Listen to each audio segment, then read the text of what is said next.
তারাবির নামাজ 8 রাকাত নাকি 20 রাকাত, দলিল কি? আমরা বাঙালিরা আর কিছু না পারি মাশাআল্লাহ, বেজাইল্লা মাসালার ব্যাপারে মাশাআল্লাহ উস্তাদ। তারাবির নামাজ 8 রাকাত না 20 রাকাত, এটা নিয়ে জিহাদ করে ফেলায়, ফরজের নামাজ পড়ার খবর নাই। খুব ভালো করে শুনে রাখেন, তারাবির নামাজ এটা কি ফরজ না নফল? নফল এবং সুন্নাত। ফরজ ওয়াজিব তো না, ফরজ ওয়াজিব না, সুন্নাত এবং নফল যদি হয় সেখানে কম বেশ করলে কোনো অসুবিধা নাই।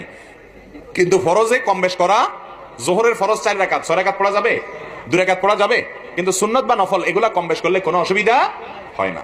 বিধায় যদি কেউ 8 রাকাত তারাবি পড়ে, 20 রাকাত পড়ে, কোনোটাই সমস্যা নাই। 20 রাকাত তারাবি ওমরে ফারুক রাদিয়াল্লাহু তাআলা আনহু থেকে বিশুদ্ধভাবে প্রমাণিত হয়েছে। কথা বুঝে আসছে? এটাকে সুন্নাহ বিরোধী বলা মূর্খতা ছাড়া আর কিছু না।